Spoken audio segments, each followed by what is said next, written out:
그것도 문제지만 그 권칠승 수석 대변인의 발언이 너무 심각하거든요. 근데 이분이 이제 얘기하는 게 말레이 해전 때 영국에 이제 프린스 오브 웨일즈라는 배가 있었는데 그 함장이 토머스 필립이라는 사람이거든요. 나중에 이제 일본군에게 격침 당하는데 퇴거하라고 하는데 그 거부하고 노 땡큐 하고 같이 운명을 같이 하거든요. 이건 일종의 그 영국식 명예 코드거든요. 근데 이걸 갖고 와가지고 너 배 떠나면 안 되지. 애들 다 죽이고 쉽게 말하면 그 장병들 죽인 게 누굽니까? 함장이 죽인 게 아니잖아요. 북한이 죽인 건데. 그 무슨 그 현충일에 이런 얘기를 할 수 있냔 말이죠. 그 사람한테 너는 왜 살아돌아? 너 혼자 살아돌아 왔냐? 뭐 이런 말을 했다는 것은 전 이해가 안 가거든요. 특히 현충일에 어떻게 한 정당의 대변인이 이런 말을 할 수 있을까? 이건 진짜 스캔들이에요. 일단 저는 혁신과 관련돼서는 이재명 대표가 책임을 지자 뭐 이상민 의원이랑 굉장히 다정하게 방송을 하고 있습니다만 예. 그럼에도 불구하고 이상민 의원의 개인 의견이 전 너무 과도하게 언론에 조명되고 있다. 그냥 이분이 뭘 말씀하시면 이제 어쨌거나 현재 민주당의 얘기와 반대로 나오니까 민주당에서 이런 얘기가 나온다고 하지만 민주당 내 소위 말하는 비명 반명계도 많이 있거든요. 근데 이런 분들이 전부 다 지금 이상민 의원의 의견을 동조하는 것은 아닙니다. 그렇기 때문에 좀 이상민 의원의 주장이 과대표되고 있다. 그냥 무조건 사퇴하라고 덮어놓고 사퇴하라고 해결될 문제가 아니라는 점 하나 짚어두고요. 예, 한판 브리핑 김수민 평론가와 함께하겠습니다. 어서 오십시오. 네, 반갑습니다. 자, 오늘 68회 현충일 대통령의 추념사가 있었습니다. 소개해 주시면. 네, 윤석열 대통령은 추념사에서 대한민국은 국민이 주인인 나라, 자유민주주의 국가를 건설하기 위해 독립과 건국에 헌신하신 분들이라고 하면서 공산 전체주의 세력에 맞서 자유를 지켜내신 분들의 희생과 헌신 위에 서 있다. 이분들은 국가의 영웅이라고 했습니다. 그러면서 국가의 품격은 국가가 누구를 어떻게 기억하느냐에 따라 달려있다라고 강조를 했습니다. 예. 또 윤 대통령은 한미동맹에 대해 이제 핵 기반 동맹으로 격상됐다고 평가를 하면서 북한은 핵과 미사일 능력을 고도화하고 있으며 핵무기 사용을 법제화했다. 우리 정부와 군은 그 어느 때보다 강력한 한미동맹을 바탕으로 철통 같은 안보 태세를 구축해 국민의 생명과 안전을 지키겠다라고 말했습니다. 예, 이제 추념식에 앞서서 대통령이 또 전사자 유해를 안장하는 호국의 형제 안장식에 참석됐군요. 네, 호국의 형제 안장식은 한국전쟁 전사자인 고 김봉학 육군 일병의 유해를 안장하는 행사였습니다. 예. 김봉학 일병의 유해는 동생인 고 김성학 육군 일병의 묘역에 합동 안장됐고요. 두 형제는 참전한 지 73년 만에 유해로 상봉했습니다. 이 자리에서 윤 대통령은 나라의 안위와 국민 안전을 지키기 위해 자신의 모든 것을 던진 군인, 경찰, 소방관 등 제복 입은 영웅들을 끝까지 기억하고 예우하는 것은 국가의 책무라면서 저는 대통령으로서 국가의 독립, 영토의 보전, 국가의 계속성을 수호할 헌법상 책무를 지고 있다. 라면서 국가 대통령의 책무를 강조했습니다. 예, 자 대통령의 현충일 추념사 간단하게 논평해 주실까요? 진 작가님부터. 뭐 특별하게 논평할 거 있나요? 그냥 평범한 수준? 뭐 평범했습니까? 특별한 메시지가 있는 것 같지는 않고 한미 동맹은 핵 기반 동맹으로 격상되었다라고 하는 자기 외교 안보의 성과에 대한 자찬 같은 게 좀 들어있는 것 빼고는 뭐 그냥 늘 하는 얘기를 했던 것 같습니다. 예, 평가할 게 없다. 평범했다. 자, 김 소장님. 뭐 논평에서 좀 이어서 말씀드리면 그 터너 정보위원장이라고 하면 미국에서 CIA의 정보와 보고를 다 듣는 분이거든요. 예. 이 사람이 하는 얘기가 이제 핵탄두 소형화가 충분히 진전이 되었고 화성 19호 같은 경우에는 3개 핵탄두까지 집어넣을 수 있어서 사실상 뉴욕하고 워싱턴을 한 번에 때릴 수 있는 북한이 전투력을 가진 상태라고 판단하고 있다는 거죠. 예. 그럼 이제 무슨 문제가 생기면 북이 남하고 핵전쟁을 벌이면서 미국의 미사일을 쏘겠다고 협박했을 때 미국이 과연 이 협박을 넘어서서 즉 뉴욕이나 워싱턴 DC를 공격을 감내하면서 한국의 핵 억지력을 발휘할 것이냐라는 굉장히 큰 딜레마가 발생을 하게 되거든요. 그러니까 대통령이 생각하시는 것처럼 한미일의 완강한 군사 동맹만 가지고 해결되지 않는 문제라는 게 벌써 등장하기 시작하는 것이고 지금도 2019년까지 잘 되던 유엔의 제재가 더 이상 진행되지 않는 것은 중국이 여깃장을 놓고 있기 때문인데 예. 미국이 지금 중국을 끌어서 눕힐 수가 있는 처지가 아니지 않습니까? 그러면 우리가 중국도 북한의 제재 영역으로 끌어내도록 노력을 해야 되는데 예. 그런 외교적 노력 없이 한미 동맹만으로 핵을 과연 물리칠 수 있을까 좀 걱정이 되네요. 사실 뭐 핵 공유도 말이 공유지 실제로 미국이 다 단추를 쥐고 있는 거거든요. 근데 예. 그 핵 공유도 지금 핵 공유를 했다는 느낌이잖아요. 사실은 주관적 느낌인 거고 그게 뭐 국민들한테 약간의 심리적 안정감을 줄 수 있지만 이게 본질적인 해법은 아닌 거죠. 예. 예. 그리고 그 보훈에 대해서 좀 말씀드리자면 보훈. 오다가 이제 기사를 좀 읽었는데 그 47년 전에 그 침몰한 군함에 아직 장병들이 남아 있다 그러더라고요. 그게 여러 차례 문제가 돼서 국회에도 올라오고 그러는데 인양 그 장소도 발견했는데 인양을 하는데 그 비용이 뭐 예산이 삭감되고 이런 일들이 있었다 그러더라고요. 예. 우리 그 미국하고 우리를 좀 비교해 보면 물론 우리도 보훈이 상당히 좋아지긴 했지만 미국 같은 경우에는 아주 오래전에 죽은 정말 외국 어디서 뭐 오지에서 죽어도 끝까지 데려오거든요. 근데 이게 국가의 책무거든요. 국가를 위해서 싸워준 사람이라고 하면 국가는 절대 잊어버리지 않고 찾는다. 우린 있잖아요. 근데 이거 가지고 예산 삭제하고 이런 거 잘 모르겠거든요. 그래서 말로 보훈 떠들 게 아니라 좀 이런 거 좀 했으면 좋겠어요. 왜냐하면 그 아직도 유가족들이 살아 계시거든요. 그 뭐죠? 하여튼 빨리 그 품으로 데려와야죠. 예. 그 가족 품으로 그리고 나라 품으로 데려와야죠. 예. 자, 관련해서 얘기는 여기까지 하고요. 자, 여기서 민주당 얘기 좀 해보겠습니다. 자, 더불어민주당 혁신위원장이 임명됐다가 과거보런 논란으로 하루 만에 임명됐다가 하루 만에 이제 사퇴를 했는데 네. 자, 오늘 소감을 밝혔군요. 네, 이래경 이사장은 어제 혁신위원장 선임 약 10시간 만에 사퇴를 했습니다. 그리고 오늘 자신의 페이스북에 언론 매체 시민언론 민들레라는 언론 매체 기사를 공유했는데요. 예. 이 기사 제목은 이래경 끝내 사퇴, 그 참을 수 없는 마녀 사냥의 가벼움이라는 제목이었습니다. 예. 기사 내용은 이 이사장이 친명계 인사로 공격받았고 음모론 신봉자로 몰렸다는 내용이었는데요. 이래경 이사장은 기사를 공유하면서 나의 심경을 나보다 더 잘 적어줘 감사하다 이렇게 덧붙였습니다. 어떤 의미에서 좀 억울한 측면도 있다라는 게 본인 입장인가 보군요. 제목에 마녀사냥이라고 적혀 마녀사냥이라는. 있었는데 자신의 심경을 자신보다 더 잘 적었다라고 잘 했기 적었다. 때문에 이 기사의 취지라든지 표현에 대해서 공감한다라는 뜻으로 풀이할 수 있을 것 같습니다. 예. 자, 이래경 이사장이 이제 사퇴를 했습니다만 여지는 계속될 것으로 보입니다. 일단 민주당 권칠승 수석 대변인 발언도 파장이 크네요. 네, 이래경 이사장 과거 발언 가운데서 천안함 자폭이라는 표현이 특히 현충일을 맞아서 비판을 많이 받았는데요. 최원일 전 천안함 함장은 어제 현충일 선물 잘 받았습니다. 오늘까지 입장 밝혀주시고 연락 바랍니다라고 혁신위원장 해촉 조치 등을 요구를 했습니다. 이에 대해서 어제 오후에 민주당 권칠승 수석 대변인은 기자들의 질문을 받고 무슨 낯짝으로 그런 얘기를 한 거냐, 부하들 다 죽이고 어이가 없다 이렇게 말을 했는데요. 국민의힘 강민국 대변인은 권칠승 대변인이 민주당 수석 대변인직에서 사퇴해야 마땅하다라고 밝혔고 유상범 국민의힘 수석 대변인은 이재명 대표의 사과까지 촉구를 했습니다. 예. 권칠승 대변인은 책임도 함께 느껴야 할 지휘과는 차원이 다르다는 생각이었다라고 해명을 했는데요.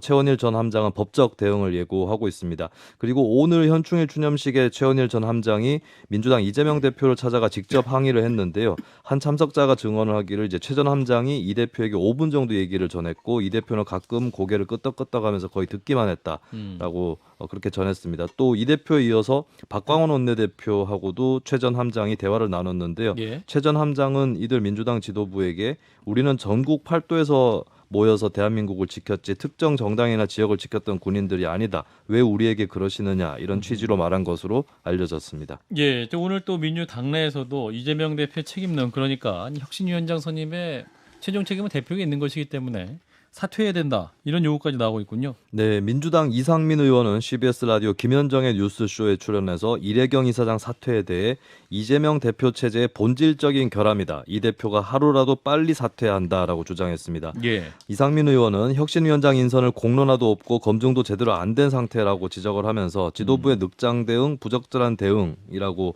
비판을 했고요. 그리고 이 대표 쪽에 있는 사람을 고르다 보니까 그런 문제가 생긴 거라고 본다. 자기 체제를 더 강화시키겠다는 것이 위기를 더 확대 재생산할 것이다. 라고 예견했습니다. 네, 이래경 혁신위원장, 장경태 최고위원도 최고위원들조차 하루 전에 알았다. 뭐 이런 얘기 합니다만 임명부터 사퇴까지 어제 하루 동안 있었던 일입니다. 어떻게 보셨는지 진 작가님부터 논평 어떻게 이런 사람을 그 자리에 옮겼는지 모르겠거든요. 이분이 보면은 좀 정신이 좀 뭐랄까 음모론. 성한 분은 아니거든요. 왜냐하면 음모론이 이런 거예요. 천안함을 자폭했다. 누가 그럼 폭파시켰느냐? 그 미 패권적인 미 제국주의자들의 음모다 뭐 이런 식이거든요. 이것뿐 아니라 또 다른 한편으로는 뭐냐 지난 대선 때 미국 정보부가 개입했다 이런 거라든지 그다음에 또 다른 한편으로는 코로나19 중국발이 아니라 뭐 미국발이다 이런 얘기라든지 그밖에도 이게 사실은 이거 음모론이잖아요. 본인 이런- SNS에 그런 글을 많이 올리셨던 그렇죠. 근데 그 분이죠? 다음에 하는 얘기가 뭐 사인의 의견과 판단, 물론 사인의 의견, 사인으로서 의견과 판단을 가질 수가 있거든요. 근데 이런 그런 의견과 그런 판단을 가지고 공적인 자리에 나오면 안 되는 거죠. 바로 그게 문제가 되는 거고. 그 굉장히 뭐랄까 왜곡된 사고 방식을 갖고 있거든요. 우크라이나 전쟁에 대해서도 뭐 푸틴을 전쟁 범죄자로 만들어서는 안 된다라든지 예. 아니면은 꼭 일본과 한국만이 편든다. 안 그렇거든요. 전 세계에서 뭐랄까 그 결의안에 그 5개인가 전체 독재 국가만 빼고 다 했지 않습니까? 그렇죠. 그러니까 굉장히 이념적으로 왜곡되고 편향된 생각을 갖고 있고 그 이념적 편견과 왜곡 이걸 가지고 사실 자체를 왜곡하는 음모론적 사고 방식을 가진 사람인데 이런 분이 어떻게 그 자리에 검증 없이 올 수 있는지 그게 지금 이해가 잘 안 됩니다. 예. 일단 당내에서는 고민이 분명히 있었겠죠. 자, 김성애 소장님 어떻게 보셨는지? 당내 꽤 비중 있는 계파에서 집중적으로 추천을 한 인물이었다라고 들었습니다. 아, 취재를 해보시니 네. 당내 얘기를 들었고. 어디라고 딱 구체적으로 말씀드리긴 그런데 하여튼 다선 이해찬계겠죠 뭐. 의원들은 아닌데요. 하여튼 아니야, 특정하지 않겠습니까? 예, 특정을 하기 좀 그렇지 않습니까? 하여튼 예. 다수의 다선 의원들이 이제 이분이 뭐 살았던 과정들이나 그러면서 뭐 이제 기업 대표라다가 퇴직금 40억 받은 거를 다시 헌납했던 뭐 이런 스토리들에 아마 좋은 분이라고 좀 소개를 했던 것 같은데 예. 검증이 제대로 되지 않았던 것은 물론이거니와 그러니까 민주당 관련돼서 무슨 뭐 중국 편만 들고 뭐 미국의 반대라고 이런 얘기를 우익에서 그게 공격을 할 때 누가 도대체 그러고 다니느냐 이제 그렇게 말씀하신 분이 있긴 했는데 이게 전 민주당의 주류 여론이거나 다수 여론이라고 생각하지는 않고요. 예.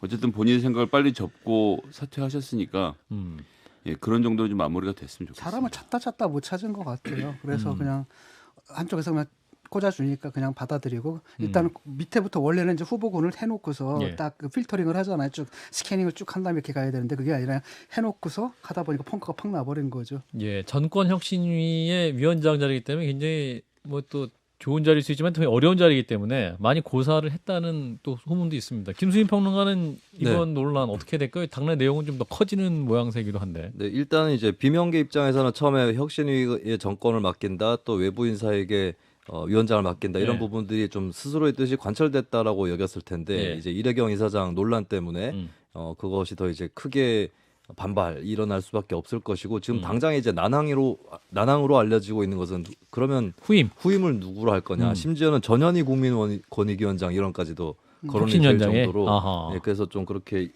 일종의 인물난을 겪고 있고 예. 결국에 또 이제 내부 인사 당의 중진이라든지 이쪽에서 다시 구하지 않겠느냐 이런 얘기도 또 나오고 있는 상황인데 근데 한편으로는 이제 이래경 이사장이라는 그 캐릭터 그리고 과거 발언 여기에 국한된 논란에서 끝나는 게 아니라 지금까지 사실 정당들이 뭐 비상대책위원회라든지 혁신위원회를 꾸릴 때 아웃소싱을 하는 영입. 그런 형태로 이제 외부 인사들 영입을 해왔는데 이 역사 자체가 좀 이 난관에 봉착한 것이 아니냐 아하. 이런 이제 정당사적인 고찰도 한번 해볼 수 있을 것 같습니다. 좋은 지적이네요. 그것도 문제지만 그 권칠승 수석 대변인의 발언이 너무 심각하거든요. 근데 이분이 이제 얘기하는 게 말레이 해전 때 영국에 이제 프린스 오브 웨일즈라는 배가 있었는데 그 함장이 토머스 필립이라는 사람이거든요.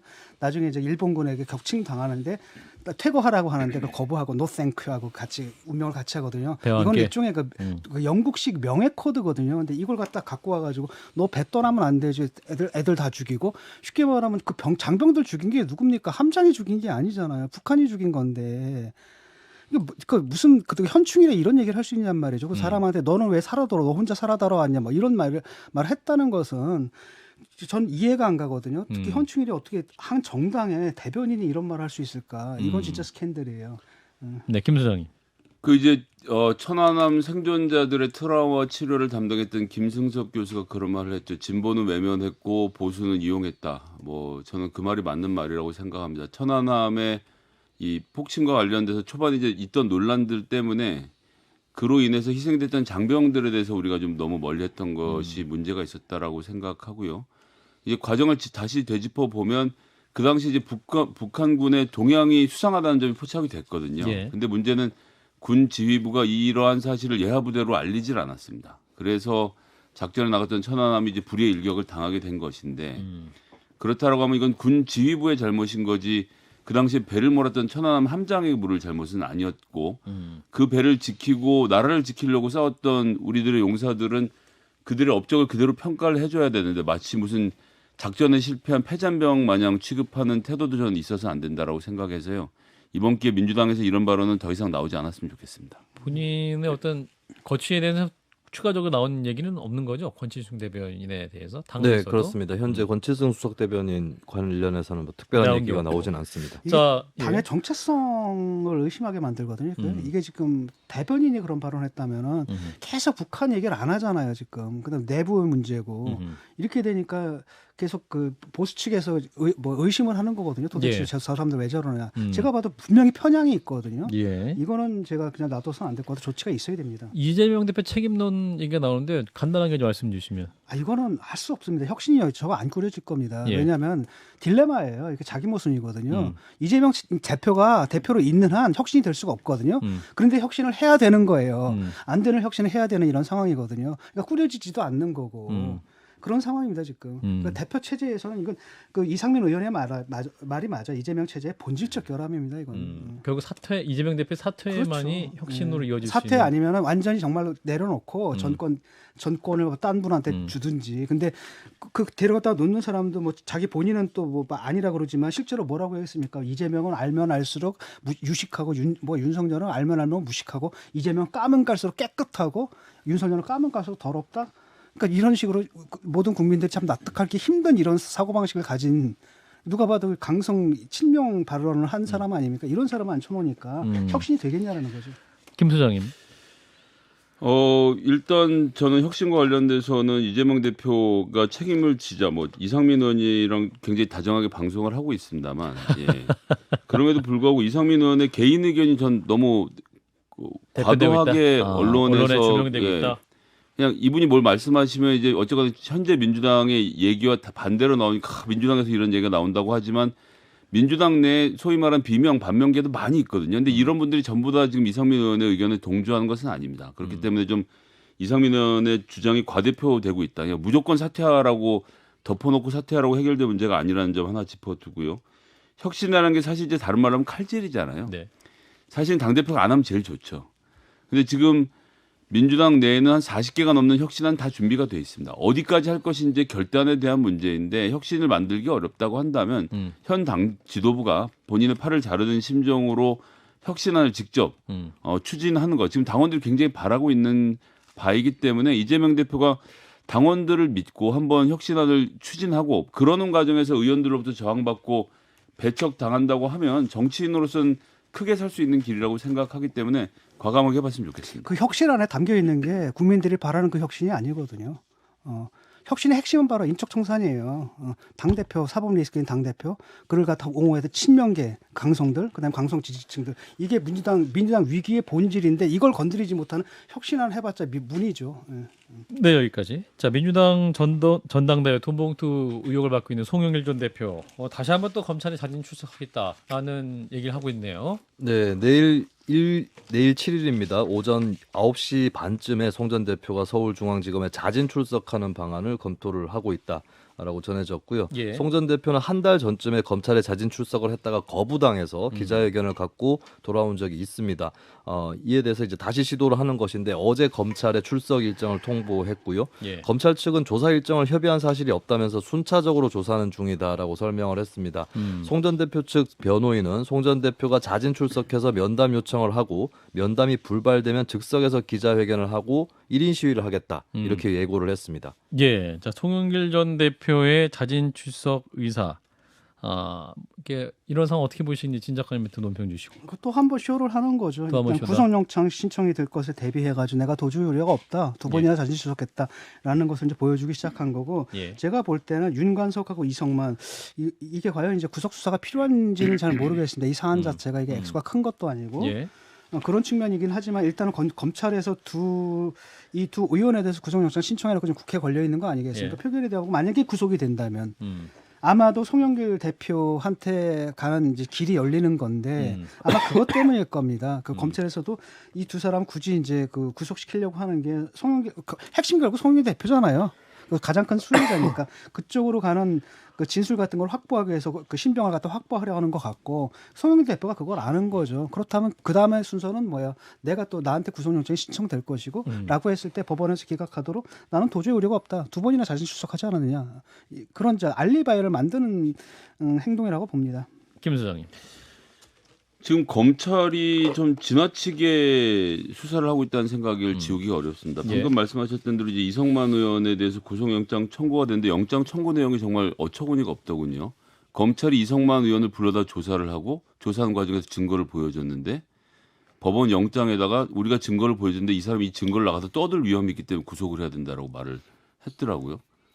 아니 조사를 성실하게 받으러 나가서 조사를 받는데 검찰이 제시한 증거를 쳐다봤다는 이유로 구속을 해야 된다는 게 말이 됩니까? 제가 말을 하면서도 청취자분들이 이해하기 어려우실 것 같은데 어쨌거나 검찰이 이성만 의원에 대한 수사 과정에서 제시했던 증거를 이성만 의원이 다른 데 가서 흘릴 가능성에 대해서 우려하면서 구속영장에 그 내용을 적시했다라고 하는 만큼 지금 나오지 않을 영장을 억지로 청구하고 있는 느낌이 강하기 때문에 검찰이 이런 수사는 좀 정치적으로 하지 말고 깔끔하게 법대로 했으면 좋겠고요. 국회 필요한 압수수색 당연히 해야 되는데 예. 지금은 좀 과도하게 한다는 인상을 지우기 어렵습니다. 예. 자, 일단은 오늘은 여기까지 하고 한판 썰 전을 이어가겠습니다. 김수민 평론가였습니다. 고맙습니다. 네, 감사합니다. 좋아요. 구독. 알림 설정.